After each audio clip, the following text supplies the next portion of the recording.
मायापुरी भाग 7। अब तक आपने सुना किस तरह शोभा नैनीताल में आकर अपने मामा जी के घर रही और उसके बाद एक रानी जी के यहाँ सेक्रेटरी की नौकरी करने लगी है। अब सुनिए आगे। बाहर 2 डांडियां खड़ी थीं। एक पर रानी जी बैठ गई, दूसरी पर शोभा। शोभा के पैर थरथरा रहे थे। इतनी घबराहट उसे मंत्री जी के पुत्र के जन्मदिन की पार्टी पर भी नहीं हुई थी। यदि मार्ग में कहीं मामा जी या रुक्की मिल जाए तो। वोट हाउस क्लब के पास आकर डांडी रुक गई। रानी जी उतरी और शोभा को साथ लेकर भीतर गईं। आहा रानी जी, कहकर एक रंग पाउडर से पुती अधेड़ सी महिला ने रानी जी को खींचकर अपने सोफे पर बिठा लिया। महिला के आधे बाल सफ़ेद और आधे खिजाब से रंगे थे। सफ़ेद भौहों को पेंसिल से यथाशक्ति संवारा गया था। बिना बाहों की चोली के नीचे झुर्री पड़ी कमर अनावृत थी। लेडी सक्सेना, रानी जी बोली। शोभा ने दोनों हाथ जोड़े। अब तक लेडी सक्सेना ने शोभा को नहीं देखा था। मुड़कर उसने शोभा को खींचकर अपने पास बिठा लिया। रानी साहिबा, आपकी रुचि की प्रशंसा करना ही व्यर्थ है। आपकी तो हर चीज़। सेक्रेटरी भी ढूंढी तो आहा, शी इज़ पोयम। बैठो बेटी। जी, लजाकर शोभा ने कहा। लेडी सक्सेना का मोटा कंठ स्वर आसपास की मेज़ों तक पहुंच गया। मिस्टर करमचंद, राजा साहब डूंगरगढ़ आदि भी रानी साहिबा को बधाई देने लगे। We must admire your taste Rani ji. उन रंगी पुती आकृतियों ने उसे क्षण भर में ही अपनी तराजू में तोल सा लिया। ये देख शोभा लज्जा से लाल हो गई। उस सर्वथा अपरिचित वातावरण में उसका दम घुटने लगा। उसे अपने गांव के खेत खलिहान, प्रधान दादी का झुर्री पड़ा सरल मुखड़ा, मौला बकस की स्नेहाद्र आंखें स्मरण हो आईं। गिद्ध सी भूखी दृष्टि से उसे देखकर मिस्टर करमचंद बोले, miss Joshi, interested in bridge? No thanks, कहकर शोभा उठकर खिड़की के पास खड़ी हो गई। मिस्टर करमचंद फिर अपनी मेज पर चले गए। किसी भी व्यक्ति को देखकर शोभा पहले इतनी भयभीत नहीं हुई थी। 6 फुट लंबा करमचंद नैनीताल का प्रसिद्ध ठेकेदार था।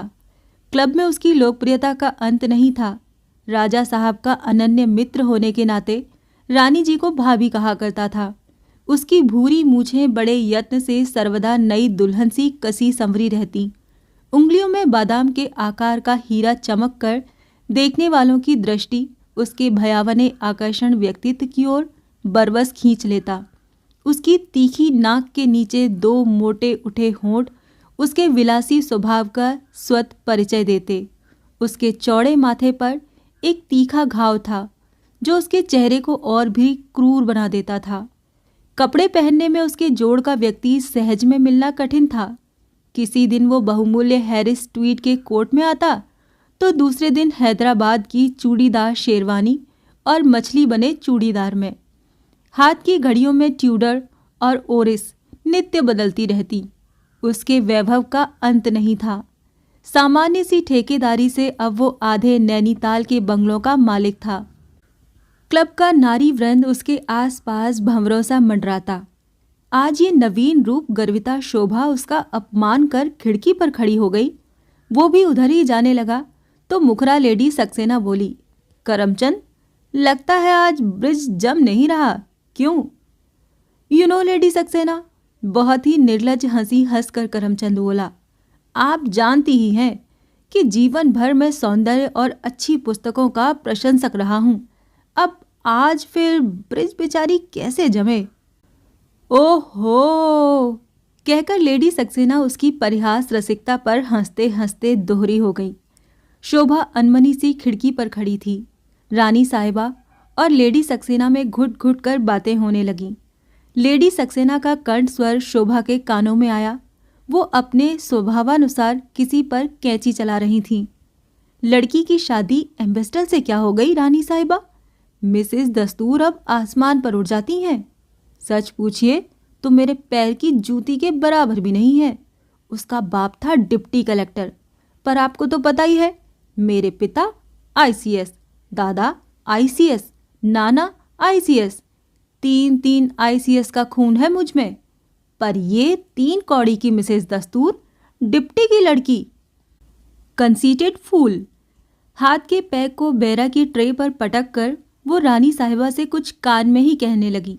बाहर अंधेरा हो आया था। खड़ी खड़ी शोभा ताल पर चलती नावों को देख रही थी। एक इंद्रधनुषी आंचल से आकर्षित होकर उसने दृष्टि फेरी। सविता और सतीश। वो बिजली की गति से तड़प कर खिड़की से हट गई। धीरे धीरे ताल की रहस्यमय नीलम शुभ्रता में नाव की नवल नील रेखा घुल मिल गई। शोभा को संदेह नहीं रहा, वो सतीश और सविता ही थे। एक असीम वैराग्य से म्लान नैनीताल की गोधूली ने सहसा शोभा को चिंतातुर बना दिया। जिस मोह की डोर को वो प्राणपण से तोड़कर चली आई थी, वही मोहपाश उसे फिर क्यों जकड़ रहा है? अपने हृदय के विचार को धिक्कार कर उसने मन ही मन युगल दंपत्ति पर शुभकामनाओं की झड़ी लगा दी। सविता की मांग का सिंदूर अक्षय हो, उसकी गोद संतान धन संपदा से परिपूर्ण हो। खिड़की के पास खड़ी खड़ी वो भूल ही गई थी कि वो क्लब में खड़ी है और क्लब के कितने ही सदस्यों की आश्चर्य विस्फारित दृष्टि उसी पर निबद्ध है। मिस जोशी, डांडी मंगवा लो। रानी जी के कंठ स्वर से वो चौंकी और बाहर जाने को उठी। आप कष्ट मत कीजिए, मैं अभी ले आता हूँ, कहकर करमचंद बाहर चला गया। लेडी सक्सेना रानी साहिबा के कान में कुछ कहकर उच्च स्वर में हंसी।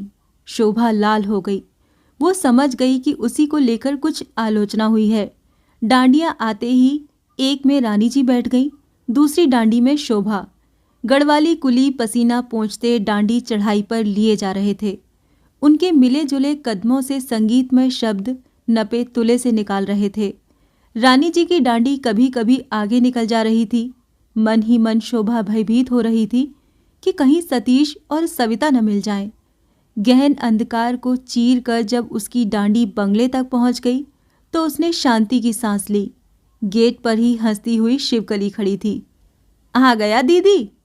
कौन कौन आया था क्लब में? उसने बड़ी उत्सुकता से पूछा। क्लांत हंसी हंसकर शोभा बोली, शिवी, मैं बहुत थक गई हूँ, अभी बतलाती हूँ। अपने कमरे में जाकर उसे बड़ी शांति मिली। भारी साड़ी खोलकर उसने सूती धोती पहन ली। हाथ मुंह धोकर पलंग पर लेट गई। करमचंद का भयानक चेहरा बार बार उसकी आंखों के सम्मुख आ जा रहा था। दूसरे ही क्षण सविता और सतीश का ध्यान आते ही वो व्याकुल हुई जा रही थी। खाना लग गया दीदी? वो चौंक कर उठ बैठी। मेज पर 2 चांदी के थालों में खाना लगा था। छोटी छोटी चांदी की कटोरियों से नाना प्रकार के व्यंजनों की सुगंध आ रही थी। रानी जी शॉल ओढ़कर वहां बैठी उसी की प्रतीक्षा कर रही थीं। हेलो मिस जोशी, क्लब में तुम्हारी तबीयत नहीं लगी ना? पुअर डियर, कोई बात नहीं, तुम्हें अच्छा न लगे तो कल से घर पर ही रहना। शोभा की जान में जान आ गई। भय से कांपती वाणी को संयत कर बोली, धन्यवाद, ये आपकी बहुत कृपा है। मैं आज तक कभी क्लब में नहीं गई हूँ। उस दिन से शोभा को क्लब से मुक्ति मिल गई। घर पर ही वो रानी जी के कितने ही छोटे मोटे कामों में लगी रहती। धीरे धीरे उसे अपने काम का पूरा ज्ञान हो गया। कब रानी जी के लिए चाय का ऑर्डर देना चाहिए, कब कॉफ़ी का, कब उन्हें उपन्यास पढ़ना पसंद है तो कब वो ड्रिंक लेती हैं। शोभा से रानी जी बहुत प्रसन्न भी थीं। अभी कुछ ही दिन बीते थे, पर इसी बीच वो उसे कई बहुमूल्य नई साड़ियाँ उपहार में दे चुकी थीं। चाइनीज़ शू मेकर चिंग ली स्वयं आकर उसके पैरों का नाप ले गया था। नैनीताल का प्रसिद्ध ड्रेस मेकर हरिचंद 3 दर्जन ब्लाउज सी कर ले आया था। शुद्ध दूध, घी और मक्खन की भी बंगले में कोई कमी नहीं थी। फिर रानी जी स्वयं अपने सामने बिठाकर उसे खिलाती थीं। क्लब में थोड़ी देर ही सतीश को देखकर शोभा अशांत हो उठी थी। पुनः उन्हें कहीं भी न देखकर वो निश्चिंत हो गई। हो सकता है कि वो सतीश ना हो। एक दिन वो रानी जी से छुट्टी लेकर मामा से मिलने गई। उतरते उतरते संध्या हो आई। परिचित गृह के द्वार पर क्वीनी बैठी थी। उसे देखते ही वो कूं कूं कर पैरों पर लौटने लगी। उसी का स्वर सुनकर रुक्की बाहर निकल आई और शोभा को देखकर क्षण भर तो अवाक ही खड़ी रह गई। ये वही लड़की है जो 1 महीने पहले उसके चौके में गिलास धोया करती थी। चंदन की काठी सी देह, सिर से पैर तक सोने सी दमकती उज्ज्वल कांति। रुक्की को वो अलौकिक अपार्थिव सौंदर्य नितांत अपरिचित सा लगा। गदाधर भी बाहर आया और शोभा की ओर देखकर ऊंचे स्वर में गा उठा। उलझे उलझे बाल हाथ में रेशम का रूमाल, हो तेरा क्या कहना। हंसकर शोभा ने मामी के पैर छुए। मामी, क्या इसी बीच मुझे नहीं पहचान रही हो? लंबी सांस खींचकर रुक्की बोली, इसे कहते हैं भाग्य। अभी कल तक मक्खियां भिनकती थीं और आज भला तू ही कह गदा, कौन पहचानेगा इसे? शोभा ने हाथ की टोकरी गदाधर को दे दी और कहा, ले गदा, तूने कहा था ना मिठाई लाना। टोकरी में 10-15 रुपए की मिठाई और सेब देकर ईर्ष्या से जली भुनी रुक्की का पारा उतर गया। गदाधर खड़े ही खड़े मिठाई फांकने लगा तो रुक्की ने उसके हाथ से टोकरी छीन ली। सूअर, पहले जन्म में जोंक रहा होगा, दलिद्दर कहीं का। निकाल मुंह से लड्डू, आधा मुन्नी को दे दे। गदाधर ने माँ का अप्रीतिकर प्रस्ताव सुनकर शीघ्रता से लड्डू निगल लिया और मुन्नी भाई के इस अन्याय से क्षुब्ध होकर तार सप्तक में रोने लगी। दोनों भाई बहनों को वहीं छोड़ रुक्की टोकरी लेकर भीतर चली गई। शोभा सीढ़ी पर ही खड़ी रही, क्योंकि मामी का ये स्वागत उसके लिए नई बात नहीं थी। नमस्कार, अंदर आइए, बाहर ही क्यों खड़ी हैं? रामी का स्वर सुनकर वो भीतर गई। मैं तो यही सोच रहा था कि आप हमें भूल ही गईं। शोभा अपनी साड़ी के नवीन संग्रह में से सबसे साधारण एक सूती गुलाबी साड़ी पहनकर आई थी, पर जल्दी में हाथ के कंगन, अंगूठी और कर्णफूल उतारना वो भूल गई थी। इधर रानी जी की स्नेहमयी छत्र छाया में उसकी सूखी देह लता श्रावण की वर्षा से पनपी वन लता सी पल्लवित हो उठी थी। केश एक ही वेणी में गूंथे होने पर भी शिवकली के कुशल हाथों द्वारा बड़ी दक्षता से गूंथे गए थे। प्रशस्त ललाट पर रोली की छोटी बिंदी कामदेव की विजय पताका सी लहरा रही थी। घनी लंबी पलकें और भी चिकनी लग रही थीं। चंपक पुष्प सी कोमल पतली उंगलियों से शोभा ने माथे का पसीना पोंछा और मृदु कंठ में बोली, आप लोगों ने भी तो मेरी सुध नहीं ली। रामी इस स्नेहपूर्ण उपालंब से गदगद हो उठा। कीचड़ से लथपथ पिस्सुओं से बदन खुजलाती क्वीनी को झट से गोद में उठाकर उसके बाल सहलाने लगा। वाणी भावना की बाढ़ में बह गई। कांपते गले से बोला, I am sorry, so very very sorry. क्षण भर को प्रेम का आकस्मिक अद्भुत दान पाकर क्वीनी लपक कर रामी का मुंह चाटने लगी। रुक्की इसी बीच अपनी पूर्ण बाल सेना सहित आ गई और कर्कश स्वर में गरज कर बोली, अरे ओ रमिया, कुतिया से मुंह ही चटवाएगा या कुछ काम भी करेगा? जा, 2 आने की चीनी तो ले आ। लजाकर रामी क्वीनी को गोदी से उतारकर चीनी लेने चला गया। चाय का पानी चढ़ाकर रुक्की शोभा के पास बैठ गई और उसके गहने देखने लगी। राम कसम, 10 तोले से कम के नहीं होंगे। क्या हमेशा के लिए तुझे दे दिए हैं? पता नहीं मामी, संकुचित होकर शोभा बोली। एक तेरे मामा भी हैं। जन्म इन रानी जी के यहाँ पूजा पाठ करते बीत गया, कभी आधे तोले की अंगूठी भी नसीब नहीं हुई। लंबी सांस खींचकर रुक्की बोली, माँ माँ, चाय का पानी उबल गया, जल्दी आओ। गदाधर का लाउड स्पीकर बज उठा। मरे ये पानी, रखते ही उबलने लगा। 2 मिनट कहीं निश्चिंत होकर बैठूं, ये भी भाग्य में नहीं बदा है। बड़बड़ाती रुक्की उठ गई। पानी के अति शीघ्र उबलने पर उसकी बड़बड़ाहट तो बहाना मात्र था। आज वो शोभा का राजसी वेश देखकर मन ही मन जली भुनी जा रही थी। रामी चीनी लेकर आ गया। 2 आने की चीनी की पुड़िया रुक्की के क्रोध का द्वितीय लक्ष्य बनी। करम फूटा नास पीटा बनिया, देख तो जरा, 2 आने की चीनी क्या दी है, चिड़िया की बीट। किस लोक में इसका भला होगा? देखना, मेरी ही आंखों के सामने इसके कीड़े न पड़े तो कहना। बनिए का विधि पूर्वक श्राद्ध कर रुक्की चाय बनाने चली गई। कमरा उसके कटु गर्जन तर्जन के बाद एकाएक शांत हो गया। रामी फिर शोभा के पास बैठ गया। आप तो कभी मैदान में नहीं दिखती, क्या कम उतरती हैं? नहीं तो उतरती तो हूँ, पर प्राय दोपहर को। रानी साहिबा संध्या को क्लब जाती हैं, पर मैं नहीं जाती। रुक्की चाय लेकर आ गई। दीदी को देखते ही रामी भय से सीधा होकर बैठ गया। चाय से लकड़ी की दुर्गंध आ रही थी।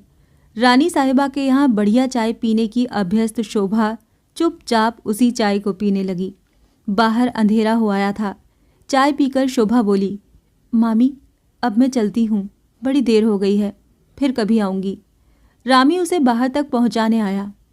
कहिए तो मैं ऊपर तक छोड़ाऊँ, आप अकेली कैसे जाएंगी? नहीं नहीं, आप कस न करें, मैं डांडी ले लूँगी। शोभा ने रानी जी से 6 बजे तक लौटने को कहा था। 7 बज चुके थे। वो तेज तेज कदमों से चलने लगी। स्लीपी हॉलो से रानी जी के बंगले का मार्ग निर्जन तथा बीहड़ था। पास में कोई डांडी भी नहीं दिख रही थी। वर्षा की बड़ी बड़ी बूंदों से बचने के लिए उसने साड़ी घुटनों तक समेट ली और सिर आंचल से ढक लिया। What beautiful cups miss Joshi! सुनकर शोभा सिर से पैर तक कांप उठी। अचकचाकर उसने घुटने तक उठी साड़ी छोड़ दी। मिस्टर करमचंद अपने ऊंचे एल्सेशियन को लेकर उसी के पास आ गए। आह, भागिए मत मिस जोशी, मैं क्या भेड़िया हूं जो आपको खा जाऊंगा? मैं सचमुच आपके पैरों की प्रशंसा कर रहा था। सुंदर वस्तु को सुंदर कहने में क्या दोष है, आप ही बताइए। शोभा चढ़ाई में चढ़ने से बुरी तरह हाँफ रही थी। साथ ही भय से उसके हृदय की धड़कन कानों में बज रही थी। उसमें पशु से भी भयंकर मनुष्य की ओर आंखें उठाकर देखने का भी साहस नहीं था। अंधेरा क्रमशः बढ़ता जा रहा था। वर्षा से भीगकर उसकी पतली चंदेरी साड़ी बदन से चिपक गई थी। अपनी बाह उसकी ओर कर निर्लज्ज स्वर में मिस्टर करमचंद बोले, take my arm miss Joshi. जी नहीं, मैं चली जाऊंगी, कहकर शोभा ने अपनी चाल और भी तेज कर दी।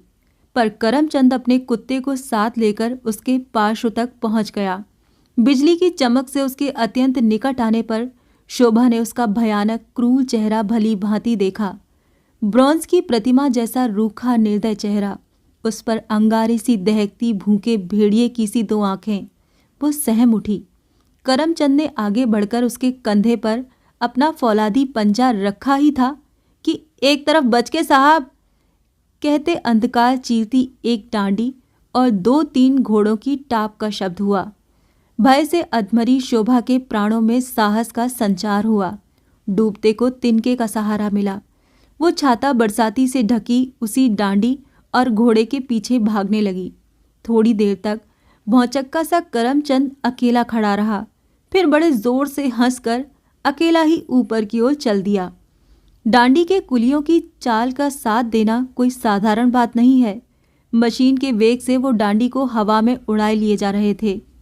साथ ही हटना भाई एक तरफ, बच के भैया का कर्कश स्वर भी वर्षा में गूंज रहा था। भीगती भीगती शोभा उन्हीं के पीछे दौड़ी जा रही थी। अंत में एक गढ़वाली कुली को उस पर दया आ गई। कहाँ जाएगा मेम साहब? मल्ली ताल, वो कांपते गले से बोली। लो मेरा छाता ले लो, भीग गया है, शिव शिव। शोभा को छाता थमाकर वो अपने अन्य साथियों से बोला, जरा धीरे चलो भाई। उसके अन्य साथी बिगड़ गए। क्यों चलो धीरे, अभी दूसरा सवारी मिलेगा, क्लब का टेम है। निरुपाय शोभा ने उसे छाता लौटा दिया और पत्थर की बेंच पर थोड़ी देर सुस्ताने बैठ गई। वर्षा का वेग बढ़ता ही जा रहा था। सरल स्कंद स्पर्श करती शीतल बयार उसे बड़ी प्रिय लगी। अब वो कुत्ता नहीं लौटेगा। मल्ली ताल के घंटाघर की रोशनी चमक रही थी। उफ, किस भयानक घड़ी में वो आज घर से निकली थी। पत्तों की खड़खड़ से वो फिर चौंकी।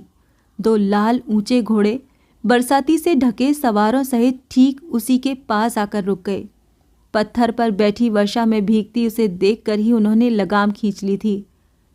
आप तो पानी में भीग रही हैं, मेरा घोड़ा ले लीजिए, एक सवार ने विनय के स्वर में कहा और घोड़े से उतरने लगा। नहीं नहीं धन्यवाद, मैं चली जाऊंगी, कहकर शोभा उठ खड़ी हुई। उसका कंठ स्वर सुनते ही चौंक कर वो व्यक्ति घोड़े से उतर गया और शोभा के बिल्कुल पास आकर प्राय चीख सा उठा। शोभा, बाय गॉड, ये तो अपनी मार्बल है सतीश। अविनाश को अपनी आंखों पर विश्वास ही नहीं हुआ। इस बीहड़ गहन अंधकार में वर्षा में भीगती पत्थर की बेंच पर अकेली बैठी थर थर कांपती शोभा। ओफो, तुम तो बुरी तरह भीग गई हो। यहाँ बैठी बैठी क्या कर रही थी? अविनाश ने मुड़कर देखा। उसका घोड़ा हिनहिना रहा था। सतीश डांडी आगे निकलती देख पहले ही चला गया था। वो केवल इतना ही देख पाया कि अविनाश वर्षा में भीगती किसी युवती को भद्रतावश अपना घोड़ा दे रहा था। उसे भद्रता दिखाने का भी अवकाश नहीं था।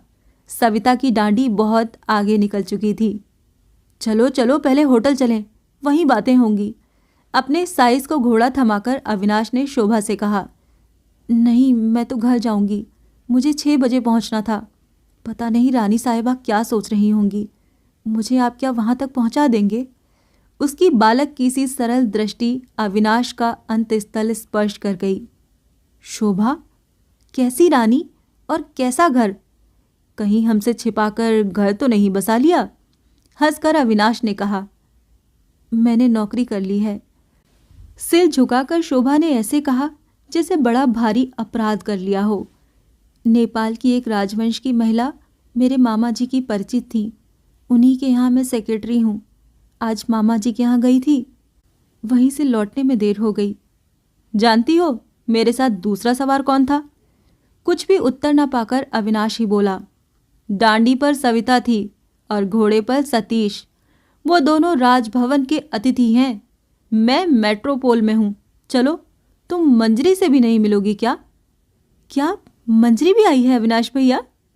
और क्या, अनदर सरप्राइज फॉर यू। मंजरी अब मेरी वाइफ है। सच? आनंद के उमड़ते आंसुओं को शोभा रोक ही न सकी।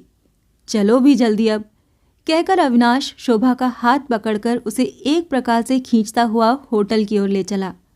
रानी जी, शोभा ने विवश स्वर में कुछ कहना चाहा। मारो गोली रानी को।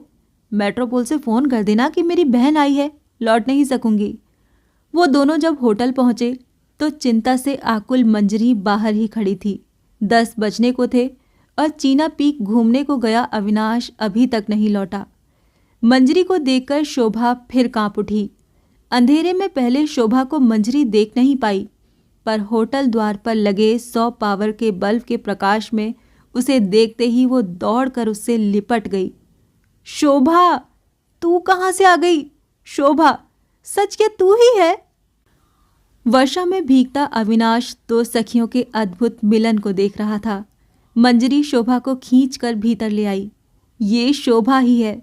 वो बार बार उसे छूकर अपने आप को विश्वास दिला रही थी। उधर अवाक शोभा मंजरी को एकटक देख रही थी। मंजरी की मांग में सिंदूर की पतली रेखा, गले में पड़ा मंगलसूत्र उसे पहले की मंजरी से कितना भिन्न बना रहा था। मंजरी सोच रही थी, शोभा कितनी सुंदर हो गई है। वर्षा से भीगी अलकें उसके गोरे मुखमंडल पर यत्र तत्र भौरों सी बिखरी थीं। उत्तेजना से उसकी सांसें तेज चल रही थीं। उसके हाथों के कड़े, हीरे के कर्णफूल, सुंदर बहुमूल्य सुरुचिपूर्ण वेशभूषा सब उसके वैभवमय जीवन का परिचय दे रहे थे। तेरा ब्याह तो नहीं हो गया मार्बल? घबरा कर मंजरी ने पूछा। शोभा उसकी घबराहट देखकर जोर से हंस पड़ी। उसके गालों पर पड़ते सुनहरे गड्ढों को देखकर अविनाश के हृदय में एक टीस उठी। अभागा सतीश, आज वैभव के मद से उन्नत वो इस अलभ्य नारी रत्न को भूल बैठा है, पर क्या इसे देखने पर फिर भूल सकेगा? चलो शोभा, पहले भीगे कपड़े बदल डालो। मंजरी दौड़कर कपड़े ले आई। शोभा अपने कपड़े बदलकर आ गई। मंजरी ने उसके भीगे केश खोल दिए। उसके गले से लिपट कर बोली, सच मार्बल, मुझे विश्वास ही नहीं हो रहा है कि ये तू ही है। कैसी निष्ठुर बनकर हमें छोड़ आई थी। मंजरी का उत्फुल्ल मुख विषाद से काला पड़ गया। उसने शोभा को आज भी उसके पलायन के लिए क्षमा नहीं किया था। अविनाश बैरे के साथ 3 थालों में खाना ले आया। बातों से तो पेट नहीं भरेगा, पहले खाना खा लो शोभा। मैं तुम्हारी रानी साहिबा से भी कह आया हूँ फ़ोन पर कि तुम कल तक आओगी। खाना खाकर तीनों बैठे ही थे कि मंजरी बोली, अरे शोभा, अब तो मिठू भी बहुत बड़ा हो गया होगा। इलायची लेने को उठा शोभा का हाथ सहसा कांप कर रह गया। मंजरी और अविनाश के साथ आकस्मिक भेंट से शोभा का उत्फुल्ल हृदय म्लान हो गया। उसके अश्रुपूर्ण नयन देखकर मंजरी अवाक हो गई। ये क्या? मिट्ठू का नाम लेते ही शोभा की आंखों में आंसू क्यों? किंतु जब धीरे धीरे शोभा ने अपनी आप बीती उन्हें सुनाई तो मंजरी की आंखों से भी आंसू बह चले। अविनाश उठकर बाहर चला गया। तीनों भाइयों की आकस्मिक असामयिक मृत्यु, माँ का मस्तिष्क विकार और अंत में मृत्यु। बेचारी शोभा। अविनाश बाहर खड़ा खड़ा सोच रहा था। उसे मन ही मन सतीश पर खीज उठने लगी थी। यदि वो अपनी धुन का पक्का होता तो क्या वो शोभा को नहीं पा सकता था? अब सविता के हाथ का पुतला बना उसके आंचल की डोर से बंधी पतंग सा उड़ रहा है। विवाह में उसे तिवारी जी ने इतना दिया कि जनार्दन जी का ग्रह समुद्र गर्भ के रत्नों सा भर गया था। नई कार में पाश में बैठी सविता को लेकर वो जिधर जाता लोग झुक झुक कर सलाम करते। राजभवन के राज्यपाल उसे बाहों में भर लेते।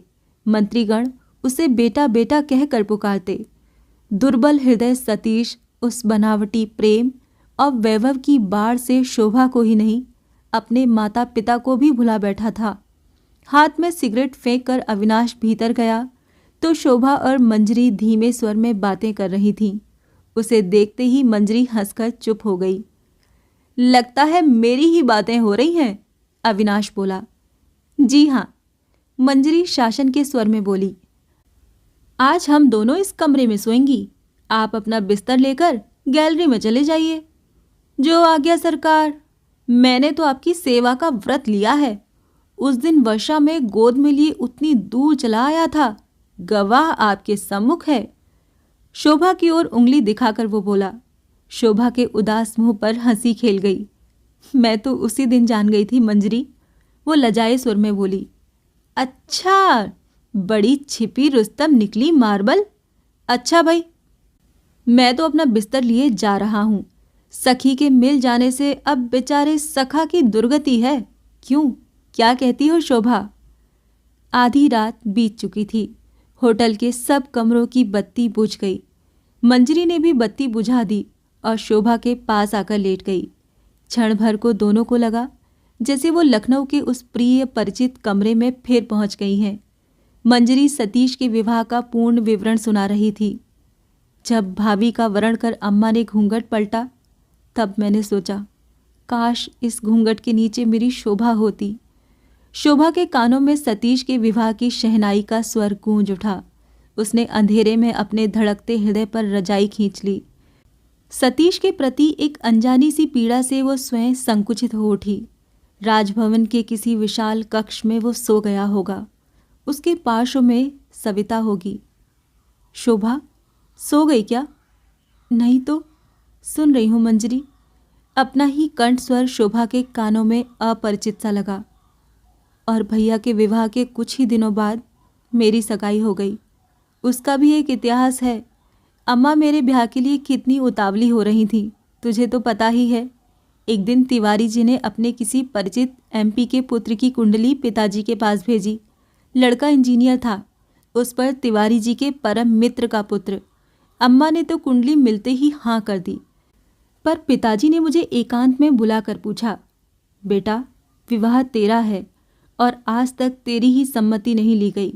यदि आज मेरी शोभा होती तो मुझे तुझसे नहीं पूछना पड़ता। पर लज्जा संकोच छोड़कर मुझे बता बेटी, इस संबंध में तुझे कोई आपत्ति तो नहीं है? मैं हाँ लिख दूं? मैंने बड़ी जोर से गर्दन हिलाकर नहीं कहा और किसी भांति अपने आंसुओं के उमड़ते वेग को रोककर बाहर भाग गई। उसी समय नित्य की भांति पिताजी से मिलने अविनाश आ रहे थे।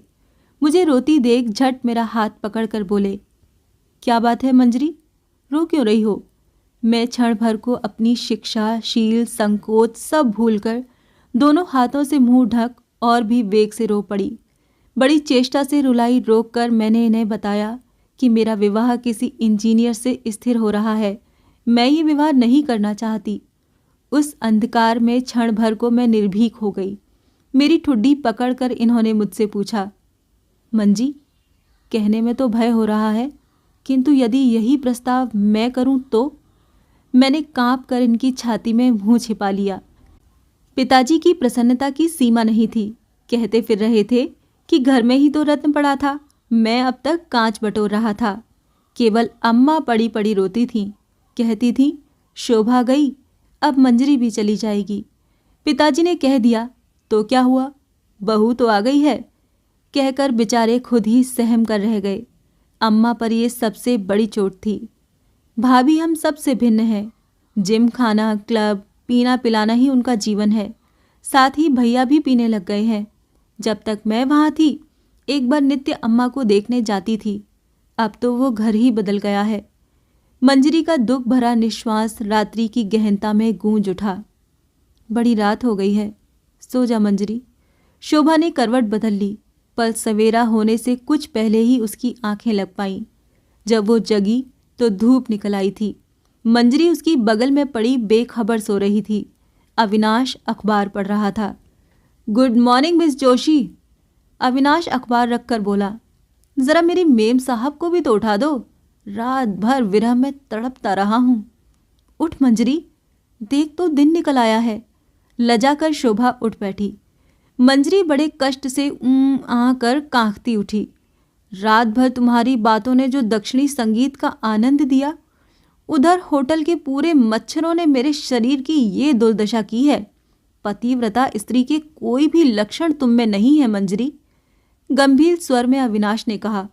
मंजरी ने हंसकर कहा, अभी बातें पूरी कहाँ हुई, आज दिन भर लगेगा, तब कहीं शायद पूरी हो। व्यग्र होकर शोभा बोली, नहीं नहीं, आज तो मुझे जाना ही होगा।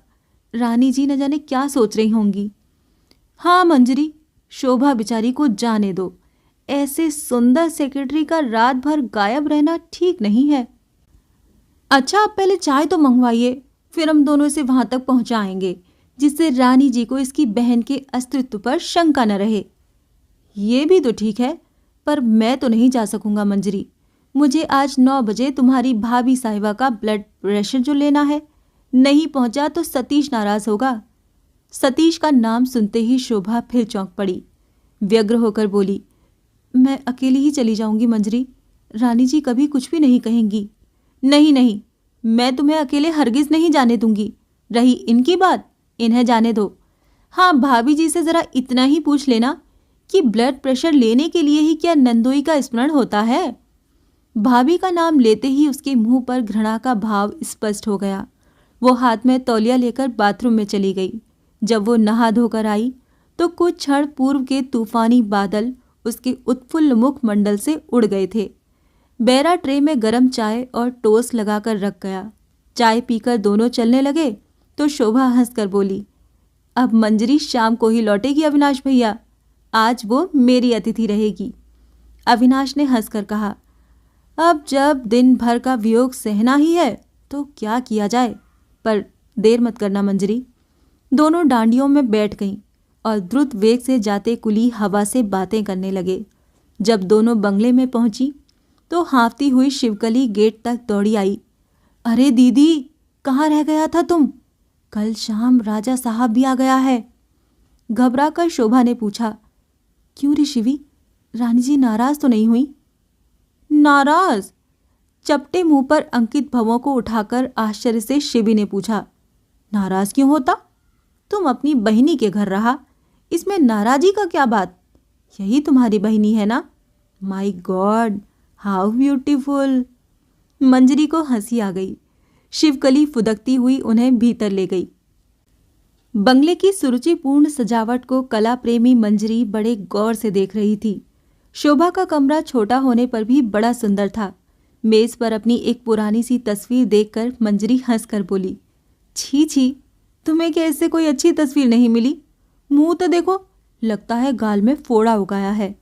पर शोभा, यू आर रियली लकी। कमरा क्या है, बिल्कुल मारी आंतोइने का बेडरूम है। रानी साहिबा की रुचि वास्तव में परिमार्जित है मंजू। उनका सरल स्नेही स्वभाव उनकी रुचि से भी सुंदर है। यही नहीं, काम के नाम पर भी वो मुझे सींक भी नहीं तोड़ने देती। कभी मैं ज़बरदस्ती कॉफ़ी बनाकर पिला देती हूँ तो कभी कुछ पढ़कर सुनाती हूँ। बस यही मेरा काम है मंजरी। मैं कहती भी हूँ कि मेरे हाथों में मेहंदी थोड़े ही लगी है, पर वो हंसकर टाल जाती हैं। और राजा साहब क्या यहाँ नहीं रहते? मंजरी ने पूछा। नहीं, वो नेपाल में अपनी जागीर देखते हैं, कभी कभी सीज़न में चले आते हैं। उनके साथ भी पूरा दल बल रहता है। उनके एडीसी, सेक्रेटरी, नौकर, रसोइया सब अलग हैं। बस दोनों की एक लड़की है, वो यहीं सेंट मैरीज के बोर्डिंग में पढ़ती है। हंसती हुई शिवकली ट्रे में कॉफ़ी ले आई। गर्मा गर्म परकोलेटेड कॉफ़ी की एक चुस्की लेकर मंजरी बोली, वाह, बहुत सुंदर बनी है भाई। Thank you madam. हंसकर शिवकली बोली, सरकार भी कहता है तुम्हारा सा कॉफ़ी शाला बटलर भी नहीं बनाता। छी छी शिवी, तूने फिर वही कहा। स्नेह से झिड़क कर शोभा बोली। वो दिन रात शिवकली को बुरी भाषा के लिए और सिगरेट व मदिरा पान के लिए टोका करती थी। लगता है शिवी, तू आज सवेरे से ही चरणामृत चढ़ा आई है। दीदी, हंसकर दोहरी होती ठिगनी शिवी बोली, क्या मज़े की बात कुंछा दीदी, चरणामृत, सच चरणामृत ही पीकर आया हूँ। सवेरे भुनसारे विस्की लेकर सरकार के कमरे में गया, पूरा बोतल बिना सोडा के पी गया, एकदम नीट। फिर थोड़ा अपना गिलास में देकर बोला, पी जा छोकरी, राजा का चरणामृत कैसे छोड़ेगा, हम सब पी गया, पेट सब गरम है। एक अद्भुत अनुभूति से सीप के बटन सी आंखें मूंद कर शिवी बोली, आहा, कैसा गरम गरम हो गया। शोभा एक लंबी सांस खींचकर बोली, यही चरणामृत तुझे एक दिन ले बैठेगा लड़की। आंखें मूंदे शिवकली नशे में बुत सी हो गई। लार उसके लिपस्टिक पुते मोटे मोटे होठों से होकर नीचे टपकने लगी। लपक कर शोभा ने उसे उठाकर अपने बिस्तरे पर लेटा दिया। वो लेटते ही शराबी जैसे खर्राटे लेने लगी। देखा मंजरी, शोभा बोली, यही सब देखकर मेरा मन कभी कभी यहाँ से भाग उठने को करता है। राजा साहब को अभी तक देखा नहीं है, पर जो एक दासी को इतनी शराब पिलाकर मतवाला बना सकते हैं, उन पर श्रद्धा नहीं रही। जी करता है आज ही रानी साहिबा से विदा लेकर तेरे साथ चल दूं। मंजरी उछल कर बोली, सच शोभा, तुम मेरे साथ चल। अविनाश अभी पूना में ही रहेंगे, बदली की कोई संभावना नहीं है। हमारा छोटा सा बंगला है, हम तीनों साथ ही बड़े आराम से रह सकते हैं। तुझे कोई ना कोई नौकरी मिल ही जाएगी। ऐसे मतवाले वातावरण में तेरा रहना किसी तरह नहीं हो सकता। ऐसा भी क्या गहना जिससे गर्दन टूटे, इससे तो रूखी सूखी ही भली। उदास स्वर में शोभा बोली, एक ही सहारा है, वो है रानी जी। वो तो देवी हैं मंजरी, उनकी स्नेह की डोर को तोड़ने का साहस नहीं होता। जिस ममत्व से उन्होंने मुझे अपनाया, शरण दी है, उसी से कैसे संबंध तोड़ूं? क्या रानी जी नहीं पीती? पीना तो इनके यहाँ सुहागिनों के लिए उतना ही आवश्यक है जितना तुम्हारा ये काला मंगलसूत्र। प्रत्येक सहभोज पर उनके लिए थोड़ी बहुत मात्रा में पीना अनिवार्य है, पर रानी जी कभी नियम का उल्लंघन नहीं करती। वही नपी तुली मात्रा में लेती हैं। मैं ही तो उन्हें देती हूँ। एक और गुण है जिसने उन्हें मेरी दृष्टि में देवी तुल्य बना दिया है, वो है उनकी अटल पति भक्ति। अंध बधिर क्रोधी अतिदीना रूप में ही वो पति को पूजती हैं। राजा साहब की जो कुछ कीर्ति शिवी से सुनी है, उससे तो उस नर पशु की और रानी साहिबा को देखना भी नहीं चाहिए। सच? मंजरी आंखें फाड़ कर सुन रही थी। कई बार मैंने उन्हें एकांत में रोते देखा है, पर मुझे देखते ही आंसू पोंछ कर हंस कर पूछती हैं, ठीक हो बा, रात को नींद आया? मेरी नींद के लिए चिंतातुर वो स्नेहमयी देवी रात भर करवटें बदलती रही होगी, ये मैं उन भीगी आंखों को देखकर ही समझती हूँ। पर न जाने किस मौन अभिशाप से अभिशप्त वो नारी अपना दुख शिव के विष की भांति स्वयं ही पी लेती है। मैं उन्हें छोड़कर चली जाऊंगी तो उनकी क्या दशा होगी मंजरी? शिवकली अचानक आंखें मलकर उठ बैठी। हड़बड़ाकर उसने शोभा के पैरों की धूली 3 बार अपने माथे पर लगा ली। अरे अरे, ये क्या करती है पगली? शोभा बोली, दीदी घोर नरक में जाएगा शाला शिवी, आपका बिस्तर पे सो गया, साला हरामी बज्जात। जीभ काटकर उसने बार बार अपने कान पकड़े और कॉफ़ी के प्याले ट्रे में रखकर बाहर चली गई। मुझे तो तुम्हें यहाँ छोड़ने में न जाने कैसा भय हो रहा है शोभा। इस आदर और स्नेह के बीच मानो कहीं विपत्ति का भयंकर बादल उमड़ रहा है। अच्छा हटाओ भी मंजरी इन बातों को। ये तो बताओ, मौसी का इलाज क्या अभी डॉक्टर शर्मा ही कर रहे हैं? नहीं शोभा, एक लंबी सांस खींचकर मंजरी बोली, बीच में एक बार तिवारी जी ने कहा था कि उन्हें किसी विदेशी विशेषज्ञ को दिखाने जर्मनी ले चलेंगे, पर अब किसे पड़ी है अम्मा की। बस एक पिताजी ही बड़ी लगन से दिन रात उनकी सेवा करते हैं। जब तक मैं थी नित्य अम्मा को देख आती थी, उनके बाल बना आती थी। एक बार इनकी तबीयत भी खराब हो गई और मैं 3-4 दिन तक नहीं पहुंच पाई। तब चौथे दिन गई तो देखा पिताजी अम्मा की रूखी लटों को अनाड़ी हाथों से सुलझा रहे हैं। मुझे देखते ही बोले, जब से तू गई है इसके बालों में जटें पड़ गई हैं, ले सुलझा तो दे बेटी। मैं अपनी आंखों से आंसू रोक ही नहीं सकी। दीवार की ओर मुंह फेरकर मैंने आंखें पोंछ लीं और कहा, अम्मा उन्हें बुखार आ गया था, इसी से नहीं आ सकी। कैसा जी है आज? उदास डबडबाई आंखों से मेरी ओर देखकर अम्मा ने रजाई खींच ली। मेहरी बताशों ने मुझे बाद में बताया कि भैया भाभी तिवारी जी के साथ डकोटा में कश्मीर घूमने गए हैं। कहने लगी, बिटिया तुम्हारे भैया ने तो अम्मा जी की ओर से आंखें ही बंद कर ली हैं। ऐसा भी क्या बहू का दुलार कि प्राण रहते ही अम्मा जी को पिंड दे दिया। ब्याह किसका नहीं होता, पर जिस महतारी ने गर्भ में रखा उसी की ये हालत करता है कोई। सच कहती हूँ, अम्मा की हालत देखी नहीं जाती शोभा। मैंने कई बार कहा भी, अम्मा अब हमारी बदली हो गई है, चलो हमारे साथ, पर मानती ही नहीं। शोभा, यदि तुम उस दिन इतनी कायर नहीं बनी होती तो ये सब नहीं होता। पागल हो मंजरी? शोभा शांत स्वर में बोली। मौसी आज जीवित तो हैं। यदि मैं उस समय तुम्हारा कहना मानती तो वो क्या इस भयंकर आघात को सहन कर सकती? क्षणिक आवेश में की गई उस क्षति की पूर्ति क्या मैं कभी कर सकती थी? तुम्हारी वो विशाल हवेली बिक जाती, भारत के एक भावी राजदूत तुम्हारे परिवार के चिर शत्रु बन जाते। फिर मौसी को जो मैं वचन दे चुकी थी, उस विश्वासघात का गुरुतर बोझा मैं कैसे वहन कर सकती? मंजरी, तुम्हारे भाई को सदा सुख और वैभव में रहने का अभ्यास है। मुझसे विवाह कर उन्हें चिर दारिद्र्य, लांछना और अपमान वरण करने पड़ते। अच्छी नौकरी यदि उन्हें न मिलती तो? और आज मुझे ना पाकर भी वो क्या अधिक सुखी नहीं है? तुम स्वयं ही तो कह रही हो मंजरी कि अपने असीम वैभव, ऐश्वर्य और सुख में वो अपनी माँ को भी भूल बैठे हैं। यदि अपने मोह के दुर्बल क्षणों पर मैं विजय न पाती तो परिस्थितियां मुझे आज तुम्हारी दृष्टि से भी गिरा देती। सदा की मित भाषणी शोभा अचानक मुखर हो उठी थी। उत्तेजना से उसकी आंखें डबडबा रही थीं। उस त्यागमयी सरल बालिका के पवित्र मंजुल मुखड़े पर एक अनोखी आभा झलक रही थी। कितना सत्य था उसका गायन। अपने भाई के दुर्बल हृदय पर मंजरी स्वयं भी तो विश्वास नहीं कर पा रही थी। दीदी, शिवकली का कंठ स्वर सुनकर दोनों चौंक पड़ी। सरकार आपको चाय पर बुलाता है, आपकी बहन को भी। दोनों जब चाय की मेज पर पहुंची तो रानी जी उन्हीं की प्रतीक्षा कर रही थीं। राजा साहब भी वहीं बैठे थे। शोभा और मंजरी ने अभिवादन किया। मंद मुस्कान से रानी जी बोली, बैठो बा, बहुत अच्छा किया, अपना बहिनी को ले आया। हमको रात भर फिक्र के मारे नींद नहीं आया। जब तुम्हारा फोन आया तब शांति हुई। शोभा सिर झुकाकर चाय पीने लगी, पर मंजरी राजा और रानी साहिबा का निरीक्षण कर रही थी। बीच बीच में चाय की चुस्कियां लेती वो रानी साहिबा की बातों का निसंकोच उत्तर भी देती जा रही थी। तो ठीक ही कह रही थी शोभा। स्वभाव और रूप के साथ साथ रानी जी की वाणी भी मीठी थी। स्थूल शरीर होने पर भी उनका गौर वर्ण स्फटिक के समान था।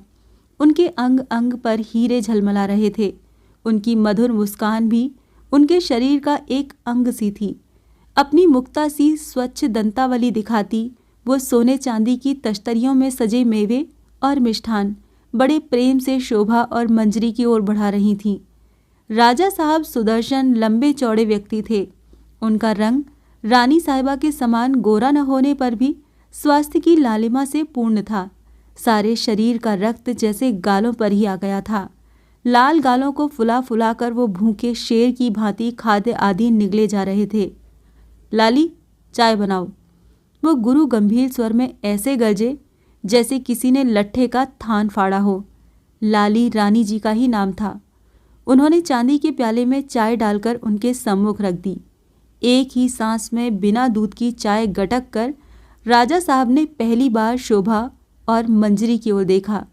जैसे खाने के बीच उन्हें इधर उधर देखना भी अच्छा न लगता था।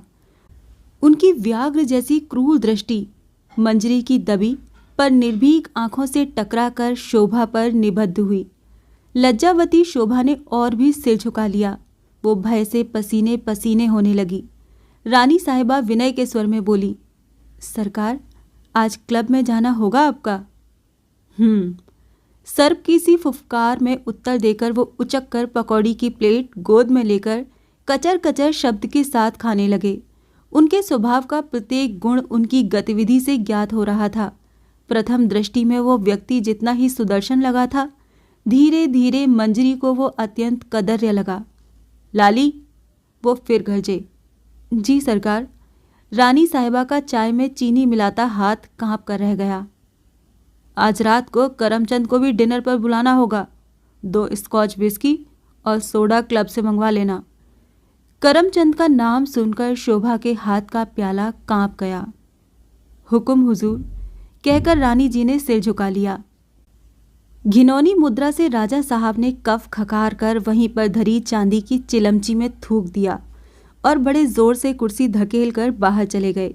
शिवी ने कुर्सी फिर यथा स्थान रख दी और थोड़ी देर तक कमरे में सन्नाटा छाया रहा। फिर कमरे की निस्तब्धता को भंग कर मृदु स्वर में रानी साहिबा ही बोली, आज भी बहनी का संग रहना चाहती हो मिस जोशी?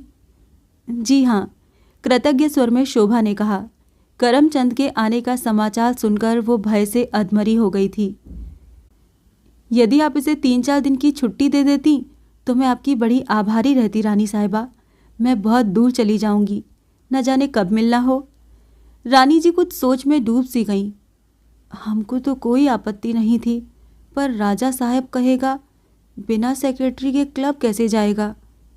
कोई बात नहीं, तुम जाओ मिस जोशी, शिवी हमारे पास रहेगा। मैं आपको किन शब्दों में धन्यवाद दूं? मंजरी की आंखें कृतज्ञता से पसीज सी उठीं। दोनों बहनों के मुंह पर संतोष की लहर देखकर रानी साहिबा भी प्रसन्न हो गईं। नहीं बा, कोई बात नहीं, तुम अपनी बहनी को ज़रूर ले जाओ। माली से कहना तुम्हारा बिस्तर और सूटकेस ले जाएगा। जी, कहकर शोभा उठ खड़ी हुई। मंजरी ने कमरे में पहुंचते ही दरवाज़ा बंद कर दिया और शोभा के दोनों हाथ पकड़कर बोली, मार्बल, तू सब सामान रख ले। मैं तुझे अब इस शेर के पिंजड़े में नहीं आने दूंगी। रानी जी देवी हैं, मैं मानने को तैयार हूँ, पर उस भूखे भेड़िए के पास तुझे रखकर मैं अपने को कभी क्षमा नहीं कर पाऊंगी। तू यदि उसकी ओर आंखें उठाकर देखती तो वो अवसर पाते ही तुझे निगल जाने को तत्पर था। करुण उदास स्मित सहित शोभा बोली, मेरे भाग्य में सुख नहीं है मंजरी। जहाँ जाए रूखा वहीं पड़े सूखा। सोचा था रानी जी की स्नेहमयी छत्र छाया में मुझे अभय मिल गया, किंतु देख रही हूँ यहाँ से भी भागना पड़ेगा। मंजरी ने जल्दी जल्दी उसके कपड़े बटोर कर सूटकेस में रख लिए। रानी जी पूजा में बैठी थीं। उन्हें चौखट से ही प्रणाम कर वो दोनों जल्दी जल्दी बाहर निकल आईं। जब वो दोनों मेट्रोपोल पहुंची तो अविनाश उनकी प्रतीक्षा में बाहर ही खड़ा था। उसे देखते ही शोभा का उत्साह एकाएक फीका पड़ गया। वो मंजरी की नई बनी गृहस्थी में बिना अविनाश की अनुमति के आ गई है। ये क्या उसने ठीक किया? रानी जी के यहाँ वो किस साहस से जाए? करमचंद और राजा साहब, नहला दहला की वो क्रूर जोड़ी स्मरण करते ही उसका कलेजा ठंडा पड़ गया। उसका सूखा सा मुंह देखकर मंजरी बोली, क्या हो गया मार्बल, तू तो चुप पड़ गई। चल चाय मंगवाएं।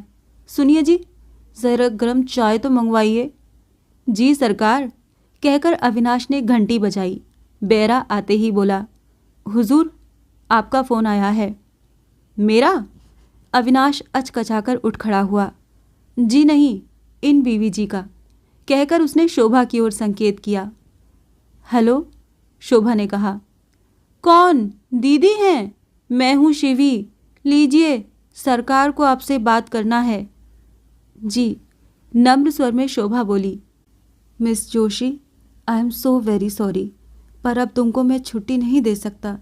राजा साहब को अभी नेपाल जाना पड़ेगा। अभी अभी तार आया, पार्टी भी कैंसिल करना पड़ा। वहाँ चीनी की मिल में जोर का स्ट्राइक हो गया। शाम को ही राजा साहब बाय एयर जाएगा। तुमको कल आना ही होगा मिस जोशी। मेरा तबीयत फिर खराब हो गया। वही हार्ट की शिकायत। उनका स्वर हाँफ रहा था। जी हाँ, जी हाँ। राजा साहब के जाने का समाचार सुनकर शोभा का मन मयूर नाच उठा। मैं कल अवश्य आ जाऊंगी। आप कोरेमिन अवश्य ले लें। Thanks miss Joshi. आगे की कहानी जानने के लिए सुनिए मायापुरी का अंतिम भाग।